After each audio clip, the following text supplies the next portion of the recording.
కాసేపు దేవుడి వాక్యాన్ని ధ్యానం చేసుకున్నాం. మనం దాకా చదువుకున్న అంశమే హబక్కూకు 3వ అధ్యాయం 2వ వచనం 771 పాత నిబంధనలో పేజ్ నంబర్ 771. హబక్కూకు 3వ అధ్యాయం 2వ వచనం మధ్యలో ఉన్న మాట నాతో పలకండి. యెహోవా సంవత్సరం జరుగుతుండగా నీ కార్యము నూతనపరచము. దేవుడు చదివిన ఈ మాటను దీవించి ఈ మధ్యాహ్న సమయంలో మనందరితో తన వాక్యం ద్వారా మాట్లాడుగాక. మరి విసన్నపేట యెరూషలేము ప్రార్థనా మందిరం యొక్క అనుభవంలో 3 సంవత్సరాలు పూర్తయి మరి మందిర ప్రతిష్ట 2021 సంవత్సరము మార్చి 29వ తారీఖున జరిగింది.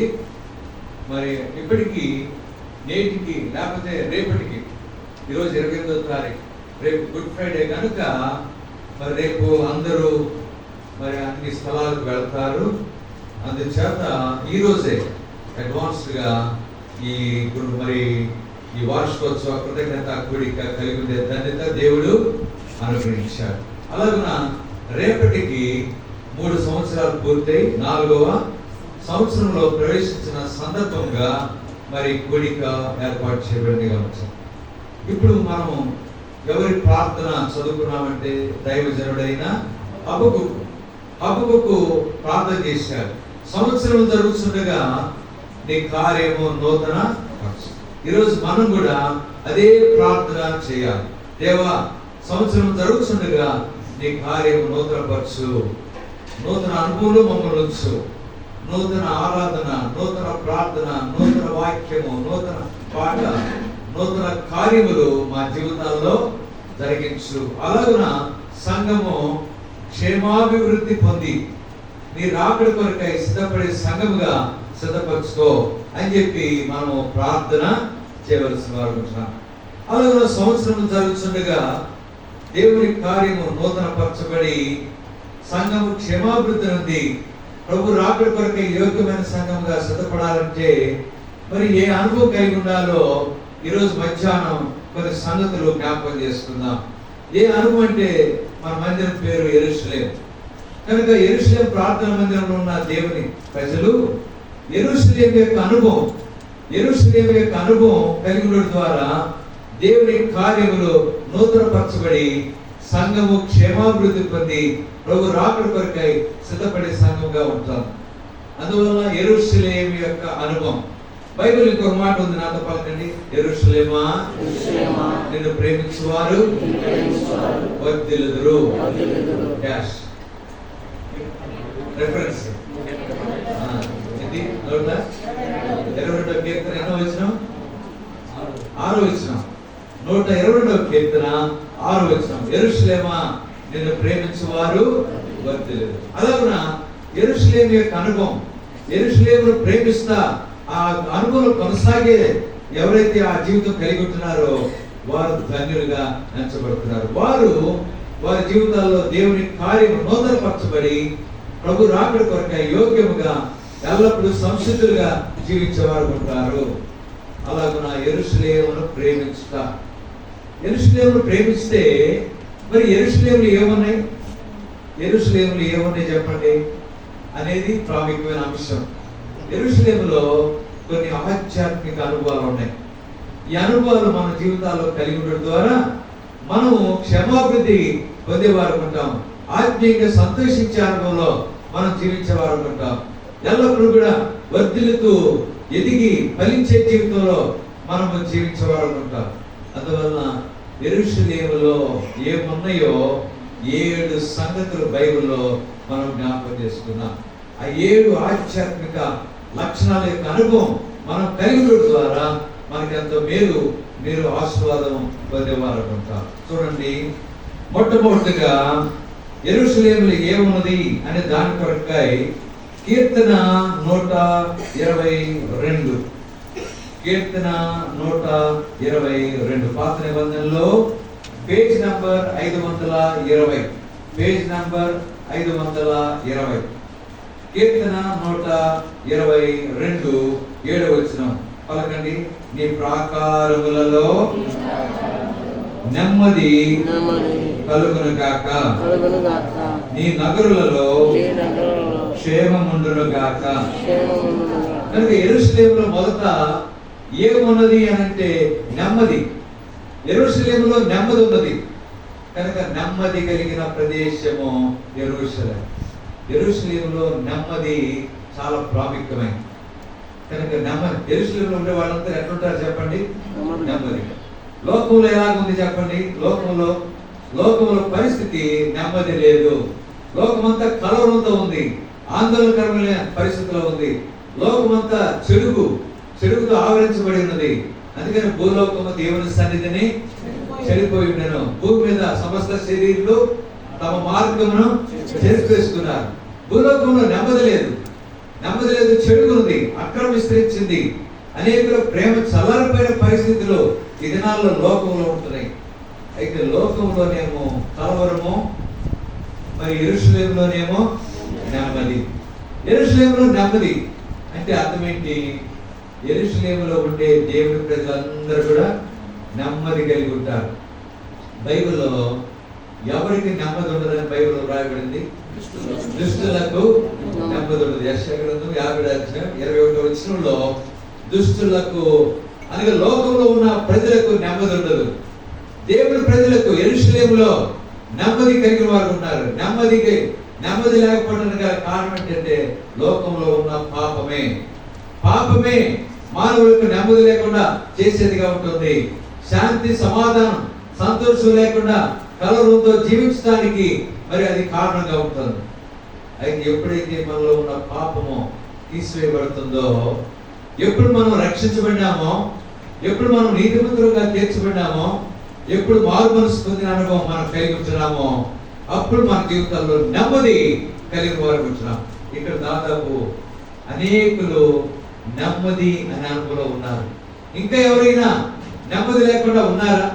ఇంకా పాపములు క్షమించబడకుండా, రక్షించబడకుండా, మారు మనసు పొందకుండా, పాప జీవితంలో పెద్దవారు కానీ యవనస్తులు కానీ పిల్లల యొక్క అనుభవంలో ఇంకా ఎవరైనా అలాంటి స్థితిలో ఉంటే మరలా ఈ మధ్యాహ్నం ప్రభు నీతో మాట్లాడుతున్నాడు. నీకు నెమ్మది ఇస్తాను, నీకు సంతోషము, సమాధానం ఇస్తాను అన్న రీతిగా ప్రభు నిన్ను హెచ్చరిస్తున్నాడు. ప్రియులారా, ఈ మధ్యాహ్నం రక్షణ లేని వారు ఎవరైనా ఉంటే తీర్మానం చేసుకుని, యేసు ప్రభువా, నేను పాపిని, నన్ను రక్షించు, నా జీవితంలో నిజమైన నెమ్మది, శాంతి లేకుండా జీవిస్తున్నాను, కలవరంతో ఉంటున్నాను, అనేక రీతిగా అసమాధానకరమైన పరిస్థితిలో నేను జీవిస్తున్నాను, దయతో నన్ను జ్ఞాపకం చేసుకుని నన్ను క్షమించి నీ శిలువ రక్తం ద్వారా నన్ను కడుగు, నాకు నెమ్మది దయచేయని ప్రభువును వేడుకుంటే ప్రభు తప్పకుండా నీకు నెమ్మది దయచేస్తాడు. కనుక దేని ద్వారా నెమ్మది కలుగుతుంది? యేసు ప్రభు వారి శిలువలో కార్చిన రక్తం ద్వారా నీ పాపములు కడగబడినప్పుడు. అందుకని రేపటి దినం లోకమంతా ఏం ఆచరించబోతున్నారు? గుడ్ ఫ్రైడే, మంచి శుక్రవారం. మంచి శుక్రవారం యొక్క అనుభవం ఏంటి? యేసు ప్రభు వారు మానవుల పాపముల కొరకై ఆయన శిలువలో వేలాడి చనిపోయి తన రక్తమంతా కార్చినాడు. అనేక గాయములు పొందినాడు. ఎన్నో రీతిగా శరీరం అంతా గాయాలతో నింపబడి ఆ గాయాల నుంచి యేసు ప్రభు వారి రక్తము కార్చినాడు. అందుకని బైబిల్ ఈ మాట ఉంది, యేసు రక్తము ప్రతి పాపం నుండి మనల్ని పవిత్రులుగా చేయి. ఆ ప్రభు యొక్క రక్తము ద్వారా నీ పాపములు కడగబడి, ప్రభువా నీ రక్తం ద్వారా నన్ను కడుగు, నన్ను శుద్ధీకరించు, నాకు నెమ్మది దయచేయమని ప్రభువుని వేడుకుంటే ప్రభు తప్పకుండా నీకు నెమ్మది దయచేస్తాడు. కనుక నీ ప్రాకారములలో ఏమున్నది? నెమ్మది. యెరూషలేమా, నీ ప్రాకారంలో నెమ్మది ఉన్నది, నీ దగ్గర నెమ్మది ఉన్నది. ఆ నెమ్మది నాకు కూడా అనుగ్రహించిన దేవుడికి స్తోత్రం అని చెప్పి దేవుడిని స్తుతించ భద్రమైంటున్నా. అలాగున ఇది మొదటిది. యెరూషలేములో ఏమన్నా చెప్పండి? మొదట నెమ్మది. రెండవదిగా యెరూషలేములో ఏమున్నదో కీర్తన 125, కీర్తన 125 2వ వచనం. కీర్తన 120 పాత నిబంధనలో 521, 521. కీర్తన 125 2వ వచనం. యెరూషలేము చుట్టూ పర్వతములు ఉన్నట్లు యెహోవా ఇది మొదలుకొని నిత్యము తన ప్రజల చుట్టూ ఉండను. యెరూషలేము చుట్టూ ఏమున్నాయంట? పర్వతాలు, కొండలు, పర్వతాలు ఉన్నాయి. అందుకనే యెరూషలేముకు భద్రత అనేది ఉన్నది. కానీ దీన్ని బట్టి చూస్తే ఇది మొదలుకొని నిత్యము తన ప్రజల చుట్టూ దేవుడు ఉంటున్నాడు అంటే అర్థం ఏంటి? మనకేముంది చెప్పండి? యెరూషలేములో భద్రత. యెరూషలేములో భద్రత ఉంది. యెరూషలేములో క్షేమం ఉన్నది. క్షేమము, భద్రత మనము కలిగిన వారు ఉంటున్నాము. ఇంకో సంగతి, యెరూషలేములో భద్రత ఉంది. లోకంలో అంతా గందరగోళమే. లోకంలో ప్రమాదం ఉన్నది. యెరూషలేములో ఏమున్నది? భద్రత. యెరూషలేములో సురక్షితంగా, క్షేమంగా ఉండే పరిస్థితి. అందుకని బైబిల్లో చక్కటి మాట ఉంది. సామెతలు 18:10 ఏముంది? యెహోవా నామము బలమైన దుర్గము, నీతిమంతుడు అందులోనికి పరిగెత్తి సురక్షితంగా ఉండడం. యెహోవా నామము బలమైన దుర్గం కనుక యెరూషలేములో సురక్షితమైన అనుభవం, భద్రత మనం కలిగి ఉన్నాము. అంటే ఇంకో సంగతి, యెరూషలేముగా దేవుని మందిరం పెట్టాము. ఈ యెరూషలేమును విడిచిపెడితే మనకంతా నష్టమే. అన్ని కలవరము, ప్రమాదకరమైన పరిస్థితులు సంభవించేవిగా ఉంటున్నవి.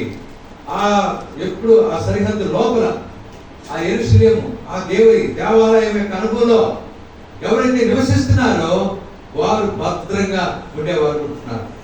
అందుకని మనం ఏం విడిచిపెట్టకూడదు చెప్పండి? దేని విడిచిపెట్టకూడదు? యెరూషలేము.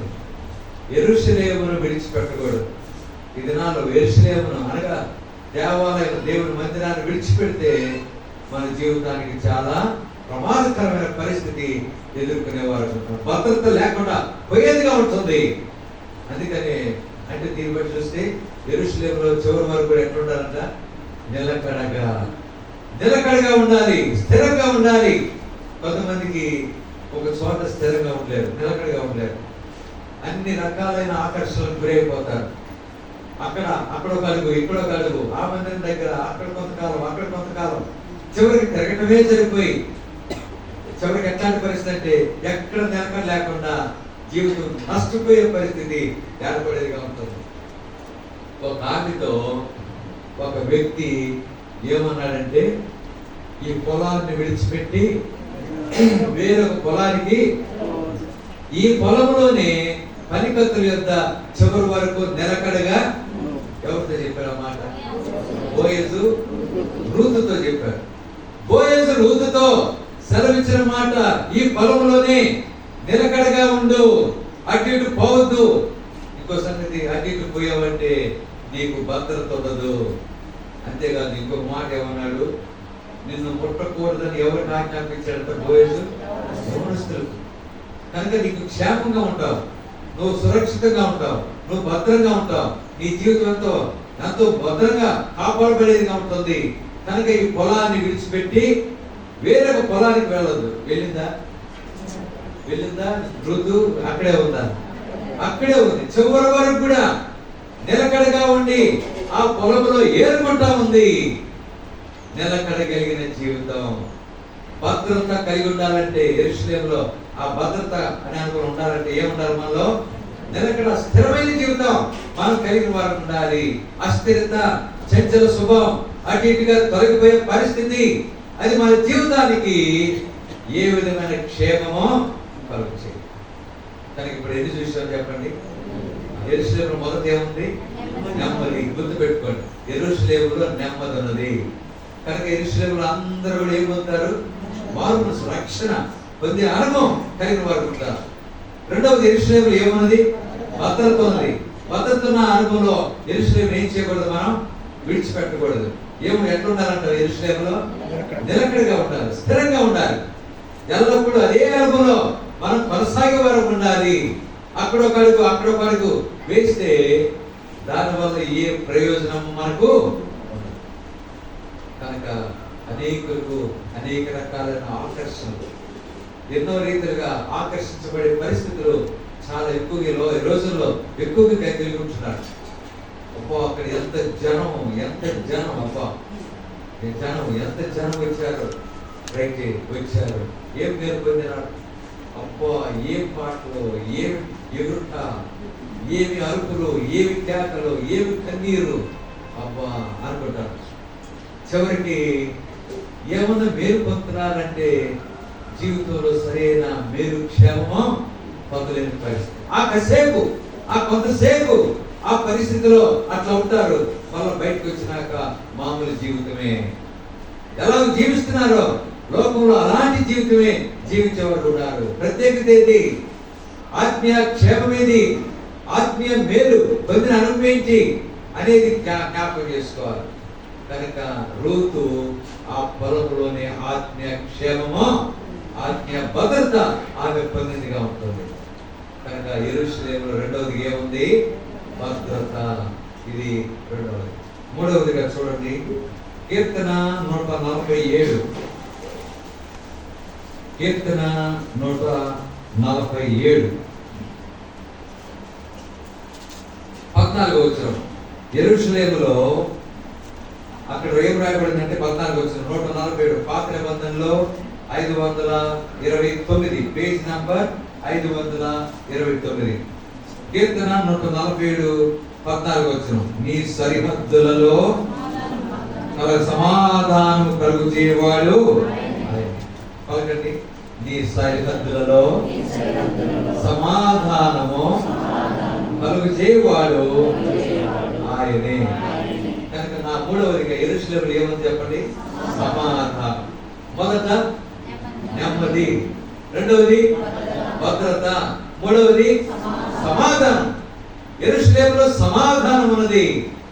కనుక సమాధానకరమైన ప్రదేశం యెరూషలేము. అందుకనే చాలా మంది ఇళ్ళ దగ్గర భర్తతోనో భార్యతోనో అసమాధానం ఏర్పడుతుంది, లేకపోతే పిల్లలతో అసమాధానకరమైన పరిస్థితులు ఏర్పడుతుంది, లేకపోతే కొంతమందికి ఒకరికొకరికి అసమాధానం ఏర్పడుతుంది. మరి ఆ అసమాధానం పోవాలంటే ఎక్కడ సమాధానం ఉంది చెప్పండి? ఎక్కడ సమాధానం ఉంది? యెరూషలేములో దేవుని మందిరములో సమాధానం ఉన్నది. కనుక ఇప్పుడు ఈ సమాధానము మన జీవితాల్లో పొందాలంటే ఏ రీతిగా పొందగలం? ఎవరికి సమాధానం? మీరు చెప్పండి. ఇప్పుడు ఎవరికి సమాధానం పొందుతారంట? ఆయనకి ఇష్టలైన మనుషులకు భూమి మీద సమాధానం. ఎక్కడున్న వాక్యం? లూకా సువార్త 2:14. లూకా సువార్త 2వ అధ్యాయం 14వ వచనంలో ఆయనకి ఇష్టలైన మనుషులకు భూమి మీద సమాధానం. ఎవరు ఆయనకి ఇష్టలు? ఎవరైతే చూడండి, పిల్లలు ఉన్నారు, మరి తల్లిదండ్రులు ఉన్నారు. ఏ పిల్లలను ఇష్టపడతారు తల్లిదండ్రులు చెప్పండి? ఎవరైతే ఏ పిల్లలైతే తల్లిదండ్రుల మాట వింటారో, తల్లిదండ్రుల మాటకు లోపడతారో ఆ పిల్లలంటే తల్లిదండ్రులకు ఎంతో ఇష్టం. కొంతమంది ఉంటారు, వారు ఎంత చెప్పినా వినరు మాట. వాళ్ళంతా ఎవరంతా మన పిల్లలు కొంతమంది ఉంటారు, మన పిల్లలకి వాళ్ళంతా రివర్స్ గేర్లు, అంత రివర్స్ గేర్లు. ఆ గేర్ వేసారంటే ఎక్కడ పోతుంది? వెనక పోవటమే కానీ ముందుకు పోదు. కనుక రివర్స్ గేర్లో ఉంటారు. దానివల్ల ప్రయోజనం లేదు. ఒకరోజు ఒక తల్లి, ఒక అమ్మ అన్నం తింటా పిల్లడితో, అరే బాబు నాయన నాకు గొంతు పట్టింది, కొంచెం మంచినీళ్ళు తీసుకొచ్చి అన్న. వాడు అన్నాడు, నేను చాను అన్నాడు. నేను చాను. అరే గొంతు పట్టిందిరా, కొంచెం తీసుకొచ్చి నీళ్లు మంచినీళ్ళు అంటే వాడు నేను చాను అన్నాడు. మామే పోయి కొండలో నీళ్ళు తెచ్చుకొని అన్నం తినేటప్పుడు తాగిన. సరే మళ్ళా ఇంకొక రోజు మంచి ఐడియా వచ్చింది, మంచి తలపు వచ్చింది నాకు. ఆ తల్లికి మంచి జ్ఞానం వచ్చి ఒక తలపు వచ్చిన. రెండో రోజు అన్నం తింటా, అయ్యా నాకు వద్దులే నీళ్ళు అన్నా, నాకు నీళ్ళు ఇవ్వక్కర్లేదులే నేనే తెచ్చుకుంటాను. అప్పుడు గబగబ పోయి తీసుకొచ్చి తల్లికి ఏం చేస్తున్నాడు అంటే ఏంటంట, మన పిల్లలు అంతా ఎట్లుంటారు? మతం. మన పిల్లలకు మతం ఉంది. ఏ మతం? రెట్ట మతం. కనుక రెట్ట మతం. అలాంటి రెట్టమతం కలిగిన పిల్లలు అంటే తల్లిదండ్రులకు ఏముండదు? ఇష్టం ఉండదు. అలాగే దేవునికి మనం ఇష్టంగా ఉండాలి. దేవునికి ఇష్టంగా ఉంటేనే మనకేం కలుగుతుంది? సమాధానం. ఆయనకి ఇష్టలైన మనుషులకు యేసు ప్రభు వారు ఆయన ఎల్లప్పుడూ కూడా తండ్రి మాట వినేవాడు. తండ్రి మాటకి ఎప్పుడు జవదాట్లేదు.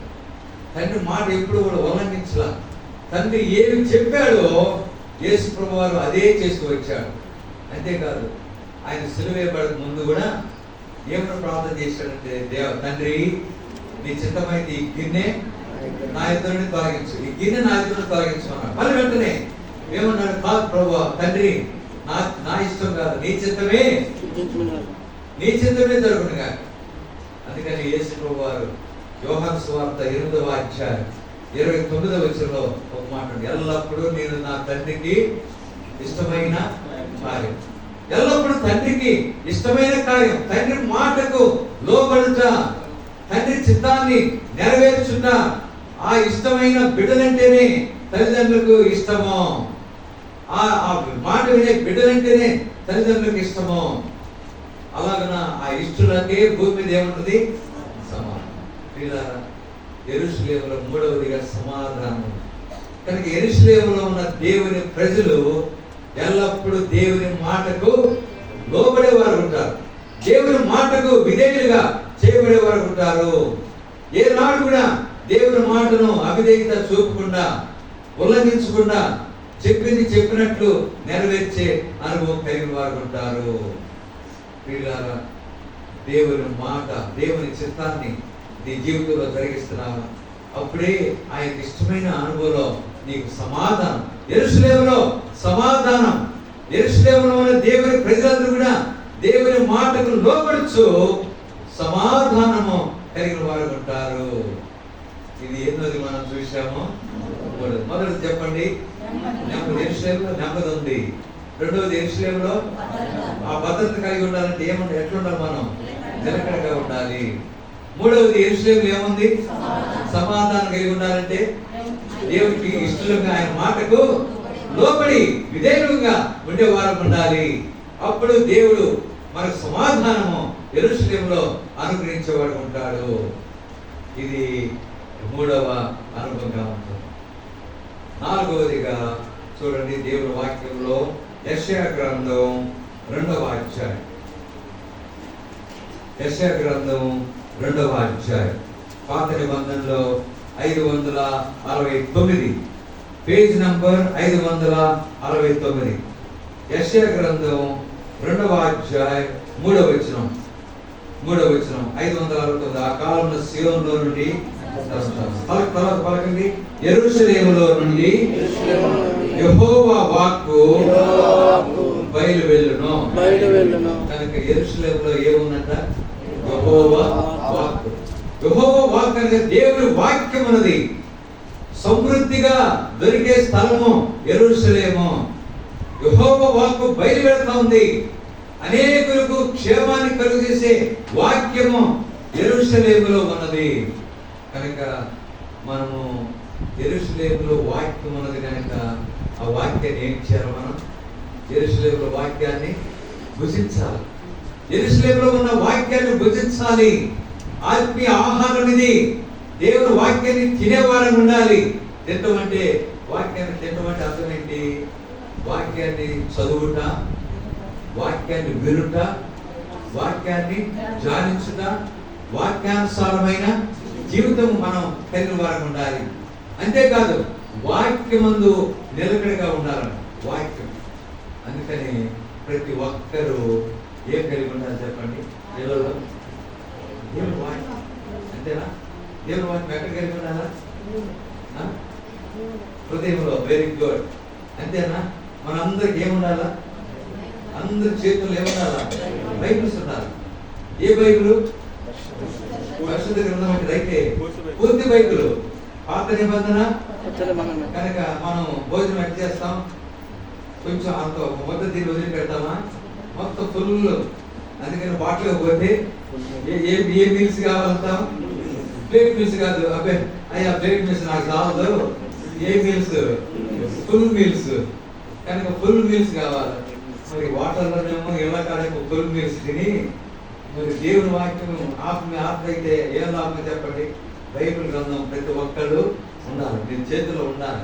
బైబిల్ కొనుక్కోవటమే కాదు, బైబిల్ ఏం చేయాలా? ఏం సంతోషంగా చదవగలరా? చదువుతారు బైబిల్? Very good. మరి చదవలేని వాళ్ళు ఏం చేయాలా? బైబిల్లో ఇతరులతో చదివించుకోవాలి. చక్కగా వాక్యాన్ని చదువుతుంటే వినాలి. అంతేకాదు ఇట్లాంటి మీటింగ్లు వచ్చి చక్కగా నిద్రపోవాలి. అంతేనా? ఏం చేయాలి చెప్పండి? నిద్ర వచ్చినా కూడా నిద్రను ఆపుకుని వాక్యాన్ని వినాలి. మరి విన్నారు ఇంత వాక్యం? ఈరోజు విన్నారా? నేను మొట్టమొదటి ఏ వాక్యం చదివించాను? హబక్కూకు 3:2 ఏముంది అక్కడ? యెహోవా సంవత్సరం జరుగుతుండగా నీ కార్యము. తర్వాత యెరూషలేము అనుభవం గురించి చెప్తున్నాను. యెరూషలేము మొదటి అనుభవం ఏంటి? ఏముంది యెరూషలేములో? నెమ్మది ఉంది. రెండవది యెరూషలేములో ఏముంది? భద్రత ఉంది. మూడవది యెరూషలేములో ఏముంది? సమాధానం. నాలుగవది యెరూషలేములో ఏముంది? దేవుని వాక్యం అన్నది. దేవుని వాక్యాన్ని, అంతేకాదు వాక్యమే మనకు జయమిస్తుంది. యేసు ప్రభు వారు సాతాను వచ్చి యేసు ప్రభు వారు శోధించాడు. ఏమని శోధించాడు? యేసు, అయ్యా నువ్వు ఈ రాళ్లను ఏం చేసుకోమన్నాడు? రొట్టెలకు ఆజ్ఞాపించి తినమన్నాడు. యేసు ప్రభు వారు ఒక మాట చెప్పాడు. ఎవరైనా చెప్పండి. ఏ సాతానుకు యేసు ప్రభు వారు ఇచ్చిన సమాధానం ఏంటి? మనుషులు రొట్టె వల్ల మాత్రం కాదు కానీ దేవుని నోటి నుండి వచ్చిన ప్రతి మాట వల్ల జీవించును అని ఏం చెప్పినట్టు ప్రభు వ్రాయబడి ఉన్నది. జీవించడానికి వ్రాయబడి ఉన్నది. ఆ తర్వాత సాతానా నీ దేవునికి నమస్కారము చేయవాలని వ్రాయబడి ఉన్నది. అంటే అర్థమైంది యేసు ప్రభు వారికి ఏమవచ్చు? వాక్యం, దేవుని వాక్యం వచ్చు. అందుకని వాక్యాన్ని ఏం చేయాలి? మనం జాగ్రత్తగా చదవాలి, జాగ్రత్తగా వినాలి, హృదయంలో భద్రం చేసుకోవాలి. దేవుని వాక్యాన్ని హృదయంలో భద్రం చేసుకుంటే ఆ వాక్యమే మనకెంతో ఆధారం. వాక్యమే మనం బ్రతికిస్తుంది. అంతేకాదు మనకు బాధలు ఏం కలుగు చేస్తుంది? నెమ్మది. బాధలో నెమ్మది, కష్టాల్లో, పరిశోధనలో ఎంతో ఆశీర్వాదం దేవుని వాక్యం ద్వారా మనం పొందేవారు ఉంటాం. బైబిల్స్ పైకెత్తండి. బైబిల్స్ పైకెత్తి బైబిల్ పలుకు పాడుకుందాం. పఠింప శ్రేష్ఠ గ్రంథము బైబిల్, పఠింప శ్రేష్ఠ గ్రంథము బైబిల్, అనుదినము పఠించిన ప్రేమ తోడ నడుపును. ఓ పఠింప శ్రేష్ఠ గ్రంథము బైబిల్, పఠింప శ్రేష్ఠ గ్రంథము బైబిల్, పఠింప శ్రేష్ఠ గ్రంథము బైబిల్, అనుదినము పఠించిన ప్రేమ తోడ గడుపును. ఓ పఠింప శ్రేష్ఠ గ్రంథము బైబిల్. కనుక ఈ గ్రంథము పఠింప శ్రేష్ఠ గ్రంథం కనుక ప్రతి ఒక్కరూ ఇళ్లలో బైబిల్ లేకపోతే కొనుక్కోండి. చాలా తక్కువ ధరకు దొరుకుతుంది. విలువైన వస్తువులు ఇంట్లో ఉన్నాయి, గొప్ప గొప్ప ఖరీదైన. ఆ ఖరీదైన వస్తువుల కంటే కూడా చాలా తక్కువ ఖరీదు. కానీ ఖరీదు తక్కువే కానీ విలువ ఎక్కువ. ఎంత విలువ అంటే పరలోకానికి మనం తీసుకెళ్లే గ్రంథమే బైబిల్ గ్రంథం. కనుక ప్రతి ఒక్కరూ బైబిల్ కొనుక్కోండి, చదవండి, ధ్యానించండి, వాక్యాన్ని వినండి. మీ జీవితానికి ఎంతో మేలు పొందుతారు. కనుక యెరూషలేములో 4వదిగా ఏమన్నది? వాక్యం ఉన్నది, వాక్యం ఉన్నది. కనుక వాక్యం యొక్క అనుభవం మనం కలిగిన వారికి ఉండాలి. ఇది 4వది. 5వదిగా యెరూషలేములో ఏముందో యెషయా గ్రంథం 31వ అధ్యాయం. యెషయా గ్రంథం 31వ అధ్యాయం. పాత నిబంధనలో 594, పేజ్ నంబర్ 594. యెషయా గ్రంథం 31వ అధ్యాయం 9వ వచనం చివరిలో ఉంటది. 9వ వచనం చివరిలో పలకండి. సియోనులో ఆయన అగ్నియు, యెరూషలేములో ఆయన కొలిమియు ఉన్నవి. యెరూషలేములో ఏముందంట?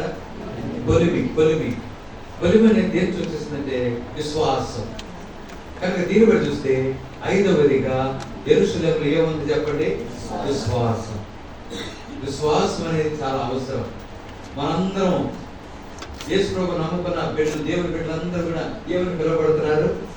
విశ్వాసులు. విశ్వాసులు నిజంగా అంటే విశ్వాసాలు ఏముంది చెప్పండి? విశ్వాసం నిజమేనా? విశ్వాసం ఉందా? ఎంత విశ్వాసం అంటే కొండను చూసి సముద్రం పడుతుందని చెప్పాడు ప్రభు. ఆవగిందంత విశ్వాసం. పిల్లరా, ఈ దినాల్లో విశ్వాసం, విశ్వాసం ద్వారా ఎన్ని మేలు పొందుతున్నా, విశ్వాసం ద్వారా రక్షించబడుతున్నా, విశ్వాసం ద్వారా స్వస్థత పొందుతున్నా, విశ్వాసం ద్వారా అనేక ఆధ్యాత్మిక మేలు మనం పొందేవారుకుంటున్నాము. అందుకని ఒక మాట ఉంది, నాతో పలకని అందరూ గట్టిగా నిద్రపోయేవారు లేవాలి.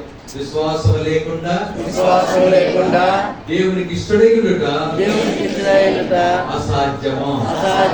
కనుక మనందరం ఏం కలిగి ఉండాలి చెప్పండి? విశ్వాసం. విశ్వాసము కలిగి ఉండటమే కాదు, దినాలు గడిచే కొలది విశ్వాసంలో ఎదగాలి. ప్రభు మీద నమ్మకం దినాలు గడిచే కొలది ఎక్కువ అవుతుండాలి. అనేక పర్యాయాలు విశ్వాసము ఏమవుతుందంటే, మొదటి దినాల్లో ఉన్న విశ్వాసం రాను ఏమైపోతుందంట? తదగిలిపోతుంది, తగ్గిపోతుంది. విశ్వాసం అనేకులు కోల్పోతున్నారు. నిజమే, యేసు ప్రభువే చెప్పారు ఏమని? మనిషి కుమారుడు వచ్చినప్పుడు భూమి మీద విశ్వాసం ఉన్న అనేకులు నమ్మకాన్ని కోల్పోతున్నారు. ఏమని? అయ్యా అమ్మ ప్రార్థన చేసుకోండి, ప్రభు తప్పకుండా మీకు సహాయం చేస్తాడు, మీ జబ్బు నయం అవుతుంది, మీ కుటుంబంలో నెమ్మది వస్తుంది, మీ కుటుంబంలో అవసరతలు తీర్చబడితే ఏం చేసుకుంటాంలే అంటారు. ఏం చేసుకుంటామంటే అర్థమేంటి? ఏమొచ్చేసింది వాళ్ళలో? నిరాశ. ఎందుకు నిరాశ వచ్చింది? వాళ్ళు ఏం కోల్పోయారు? ఏం పోగొట్టుకున్నారు చెప్పండి? వాళ్ళు ఉన్నది విశ్వాసం, దేవుడి మీద ఉన్న నమ్మకం. చేశాం కొత్తగా చేస్తూనే ఉన్నాం, చేస్తే ఏం పట్టించుకున్నాడు మమ్మల్ని? ఆయన పట్టించుకోకుండా మమ్మల్ని విడిచిపెట్టాడు, మమ్మల్ని అసలు చూడట్లేదు అన్నట్లుగా అనేకులు భావించేవారుకుంటున్నారు. కానీ దేవుడు చూడకుండా ఉంటాడా? దేవుడు పట్టించుకోకుండా ఉంటాడా? దేవుడు నీకు మేలు చేయకుండా ఉంటాడా? నీకు మేలు చేయనట్లు అనిపిస్తున్నాడు, కానీ ఖచ్చితంగా నీకు మేలు తెలియకుండానే జరిగిపోతూ ఉంటుంది. కనుక ఏం కోల్పోకూడదు మన జీవితంలో? విశ్వాసాన్ని. దేవుడు తప్పకుండా నాకు సహాయం చేస్తాడు, నా కుటుంబాన్ని ఆదరిస్తాడు, నా కుటుంబంలో మేలు చేస్తాడు, అనేక రీతిగా కార్యము జరిగిస్తాడు అనే నమ్మకం మనం ఎల్లప్పుడూ కూడా కలిగిన వారు ఉండాలి. అందుకని అపోస్తలుడు యేసు ప్రభు వారికి ఒక కోరిక కలిగి ఉన్నారు. ఏం కోరుకున్నారు? అపోస్తలులు ఏమని అడిగారు? మా విశ్వాసమును వృద్ధి పొందించు, మా విశ్వాసాన్ని వృద్ధి పొందించు. విశ్వాసము కనుక దినాలు గడిచే కొలది విశ్వాసం పోయి అవిశ్వాసం వస్తుంది, అవిశ్వాసం పోయి అల్ప విశ్వాసం వస్తుంది. చివరికి అసలు విశ్వాసం పూర్తిగా కోల్పోయి విశ్వాసం లేని వారు అయిపోయే పరిస్థితి ఈ దినాల్లో సాతానుడు కలుగు చేసేవాడు ఉన్నాడు. అందుకని ఏం చేయాలంటే మనం విశ్వాసాన్ని కాపాడుకోవాలి, విశ్వాసాన్ని భద్రంగా కాపాడుకునే అనుభవంలో మనం జీవించాలి. ఈ విశ్వాసం ఎక్కడుంది? ఈ విశ్వాసం ఎక్కడుంది? యెరూషలేములో ఉంది. కనుక తొలిమైనగా విశ్వాసం. మూడోది చెప్పండి, యెరూషలేములో మూడోది ఏంటి? రైట్. ఐదోది మర్చిపోతున్నారు, ఇప్పుడే ఉన్నారు అప్పుడే మర్చిపోయారు. కనుక ఐదవదికి ఏముంది? మన యెరూషలేములో విశ్వాసం, కొలిమైనగా విశ్వాసం. రెండోది చెప్పండి, భద్రత. మొదటిది నెమ్మది, రెండవది భద్రత, మూడవది సమాధానం, నాలుగవది దేవుని వాక్యం అన్నది, ఐదవది విశ్వాసం అన్నది, ఆరవదిగా చూడండి యెషయా గ్రంథం 62వ అధ్యాయం. యెషయా గ్రంథం 62వ అధ్యాయం 6వ వచనం. పాత నిబంధనలో 622 పాత నిబంధనలో యెషయా గ్రంథం 62వ అధ్యాయం 6వ వచనం. యెరూషలేమా, నీ ప్రాకారముల మీద నేను కావలి వారిని ఉంచి ఉన్నాను, రేయిన పగలైన వారు మౌనముగా. అంటే అర్థం ఏంటి? 6వది యెరూషలేములో ప్రార్థన. యెరూషలేములో ప్రార్థన ఉన్నది కనుక యెరూషలేముకి వస్తున్నాం ప్రార్థనకి. ఎప్పుడు ఇక్కడ యెరూషలేములో ప్రార్థన కూడిక? బుధవారం ప్రార్థన కూడిక. ఎంతమంది వస్తారు ప్రార్థన కూడిక? చాలా మందికి సంఘ ప్రార్థన యొక్క విలువ తెలియదు. ఏం వెళ్తాంలే, అంతసేపు మోకాళ్ళ మీద ఉండి ఎంత బాగా ఇబ్బంది, మోకాలు పట్టుకుపోతే అంతసేపు మనం ప్రార్థన ఉండలేము అని చెప్పి చాలా మంది ప్రార్థనా జీవితాన్ని నిర్లక్ష్య భావం కలిగి వారు. యెరూషలేములో ప్రార్థన, దేవుని ప్రజలతో కలిసి ప్రార్థన చేస్తే ఏ సమస్యకైనా పరిష్కారం దొరుకుతుంది. ప్రార్థన వలన ఏం చేయబడుతుంది? సాతాను క్రియలు పట్టు వదలక సంగముతో కూడి ఎవరు ప్రార్థించెదరో, పట్టు వదలక సంగముతో కూడి ఎవరు ప్రార్థించెదరో.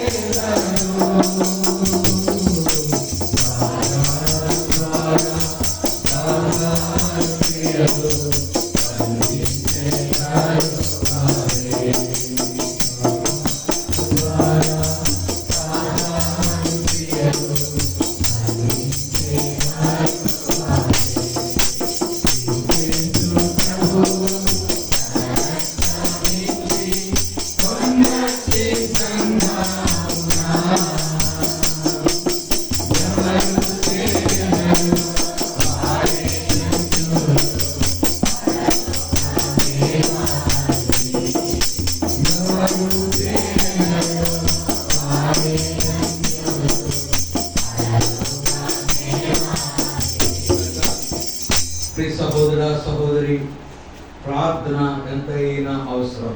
ప్రభు వచ్చే దినాల్లో ఎవరైతే ప్రార్థన చేస్తారో వారే రక్షించబడతారని వాక్యంలో ఉంది. ప్రభు నామమును బట్టి ప్రార్థన చేయ వారందరూ రక్షించబడదు అనే అనుభవంలో కనుక ఎక్కువగా ప్రార్థన గడపండి. వ్యక్తిగతంగా చేస్తున్నాం, ఒకవేళ కుటుంబంగా చేయవచ్చు. అది ముఖ్యంగా ఏది ప్రార్థన అవసరం? ముఖ్య ప్రార్థన, సంఘ ప్రార్థన. సంఘంతో కలిసి ఎక్కువగా ప్రార్థన గడిపితే మీ కుటుంబాలను, మీ సంఘాలను దేవుడు దీవించేవాడు ఉంటాడు. సంఘం క్షేమాభివృద్ధి పొందేదిగా ఉంటుంది. కనుక ఇది 6వ యెరూషలేములో ఏముంది? 6వదిగా ప్రార్థన. చివరిగా యెషయా 66:13 వచనం, 626 పాత నిబంధనలో పేజ్ నంబర్ 626, యెషయా గ్రంథం 66వ అధ్యాయం 13వ వచనం.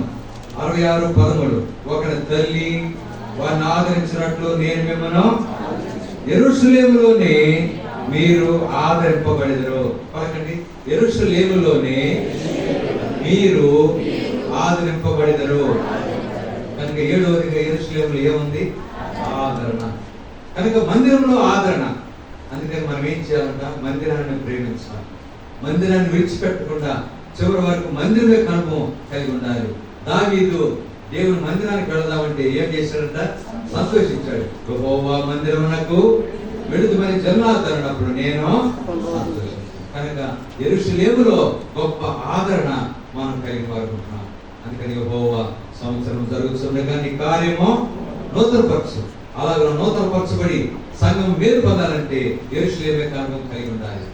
యెరూషలేములో 7 సంగతులు చూసాం. మొదటి నెమ్మది ఉంది, రెండవది భద్రత ఉంది, మూడవది యెరూషలేములో సమాధానం ఉంది, 4వది యెరూషలేములో, 5వది యెరూషలేములో విశ్వాసం ఉంది, 6వది యెరూషలేములో ప్రార్థన ఉంది, 7వది యెరూషలేములో ఆదరణ. కనుక యెరూషలేమును, అందుకని యెరూషలేమా నేను ప్రేమించువారు అలాంటి అనుభవంలో, యెరూషలేము అనుభవంలో ఆ లక్షణాలు కలిగి మన జీవితంలో ఎల్లప్పుడూ మేలు పొందాలనేది ప్రవచించిన వర్తమానం. అలాంటి అనుభవం కొనసాగినట్లు ప్రభు మన సహాయమో చేయను గాక. దయచేసి మరి ముఖ్యంగా ప్రకటన గమనించండి.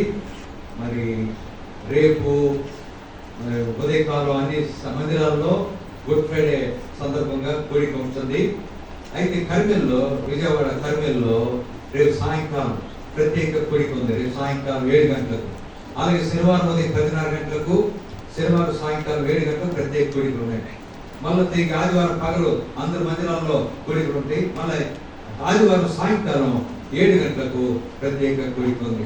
సహోదరుడు పీటర్ దేవదాస్ గారు వస్తున్నారు. కనుక కోరికల్లో పాల్పొందాలని ప్రభు గారి మిమ్మల్ని ఆహ్వానిస్తున్నాం. ఆ తర్వాత ఏప్రిల్ 5 శుక్రవారం మరి జిల్లా, కృష్ణా జిల్లా, గుంటూరు జిల్లా కొన్ని ప్రాంతాలు దైవ సేవకుల బాధ్యత కలిగిన సహోదరుల ప్రార్థన కోరిక మరి గన్నవరం బెరాక ప్రార్థన మందిరంలో ఆ ఉదయకాలం ఉంటుంది. ఆ సాయంకాలం మరి 5వ తారీఖు సాయంకాలం, 6వ తారీఖు ఉదయం సాయంకాలం ప్రత్యేక కోడికలు గన్నవరం బెరాకాల్లో ఏర్పాటు చేయబడి కనుక అందరిని కూడా సోదరుడు జకరియా సంఘస్థులు ఆహ్వానిస్తున్నారు. ప్రార్థన చేయండి. మరి ఏప్రిల్ వచ్చే నెల 5వ తారీఖునేమో జిల్లా సేవకుల ప్రార్థనా కోడిక, సాయంకాలం ఏమో 7 గంటలకు ప్రత్యేక కోడిక, అలాగే శనివారం ఉదయం సాయంకాలం ప్రత్యేక కోడికలు ఉంటాయి. వాటి కొరకు ప్రార్థన చేసి ఆ కోడికల్లో పాల్పొందాలని ప్రభు పేరిట మనం చేస్తాం. ప్రార్థన చేసుకున్నాం. వడ్లపూడి శాంసన్ గారు ప్రార్థన చేస్తారు. తర్వాత ప్రకటన గమనించి కోడికను ముగించుకున్నాం. వడ్లపూడి శాంసన్ గారు ప్రార్థన చేస్తారు.